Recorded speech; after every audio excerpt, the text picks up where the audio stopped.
Hello friends, I, Manish Sharma, Assistant Professor with Byani Group of Colleges, welcome you all on behalf of GuruKPO.com. Today, I am going to give a lecture on how to present yourself. The biggest question among the youth, among the middle-aged people, or sometimes the youngsters all. The question is still unanswered in the various part. Why? Because the reason is not a single person can define how to present yourself. But I will be giving you some kind of clicks, some kind of viewpoints, although these points are very much low. But I would be like to define these points in a very effective manner, like how you want to present and how you can be presented in front of the others. So I will be starting my first point, and that is the most important point, and that is your eye contact. While communicating with any kind of individual, no matters the masses, no matter the individual, a single person or two or three persons, the biggest role is played by your eyes. If you are not connecting the eyes of the other person, he or she will treat you as a very low confidence individual. So if you don't want to feel like that, if you don't want to be an underestimated person, so you will have to communicate with that person with a proper eye contact. But the problem arises. The problem is what? While we communicate with a proper eye contact, there is some kind of hesitation which arises in our mind. Why? The reason is we are not habitual to be communicated with a proper eye contact. So a very common thing which can be performed to reduce that kind of hesitation is, if you are communicating, before that give a proper practice on that. The practice includes the self evaluation of your eyes, which can be performed by you in front of your mirror. Or if you are able to communicate with your friends, try to develop that thing with the help of your friends, which means that your friends can be your best motivator to reduce that kind of hesitation. So speak always with a proper eye contact. Next thing is your voice.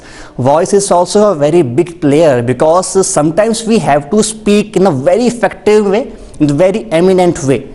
But the voice is segmented into two parts. Number one is the speed of voice. Number second is the pitch of voice. If your speed of voice is too much fast, not a single person will be in the condition to understand what you are going to speak, because your words will be in the air. You won't be able to define what you want to speak or what you want to say.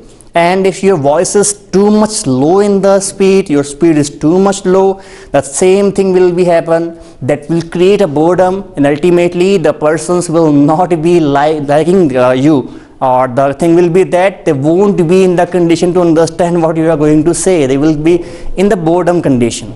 So the speed must be moderate, or it must be appropriate. Second thing is your pitch of voice.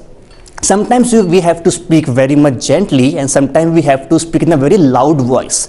So that is up to you. That is your own discrimination in which manner you are speaking.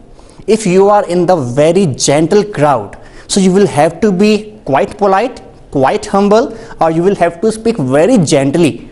But if you are in the big masses, that time you will have to be loud. You will have to show that you are a leader, you are a motivator. So it is all up to you how you speak in the segment of your pitch of the voice.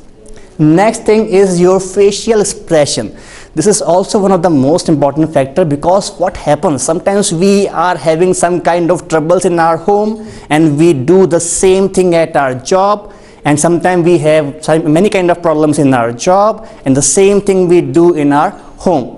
So our face will be defining what we are today. It means that the depression, the tension or the stress, if it is on your face, it will be in your words, and ultimately it will be in your action. So your face is the first representation of yours. So try to give a proper facial expression which means that you will be communicating with a proper sound or a very happy kind of face, sometimes not in the very weird condition. You can't be happy all time, it is also understood, but you will have to be in a very happy manner while communicating with other kind of people. Next is your posture. Yeah, definitely, if I am in front of you and my shoulders are too much down, or I am not straight with my backbone, there will be creating a boredom from my side, which means that whenever you are entering in the masses, you will have to be in a very right posture.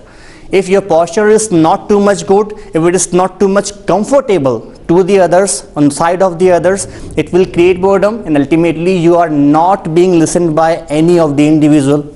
And the last but not the least is your hand or your leg movement. Definitely, if you are having a fixed mic, it is not possible for you to move any kind of space or in anywhere. But if you are having a cordless mic or the wireless mic, you can be moved in any condition, any kind of place, but it depends on you how much confident you are. Sometimes your movement can forget all the things which you are having in your mind. It can be a big motivator of your not being saying the right thing the right time. So you will have to speak in a proper manner, but your movement must be conditionally or accordingly. And the last thing is your hand movement. Your hands are also a very good expression holder. If you are having a nice expression with your hands that is not artificial, so you can use in your communication very easily.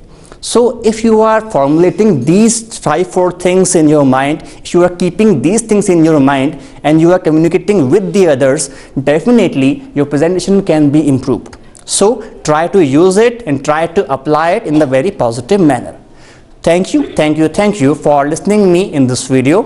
For more videos, you may log on to www.gurukpo.com.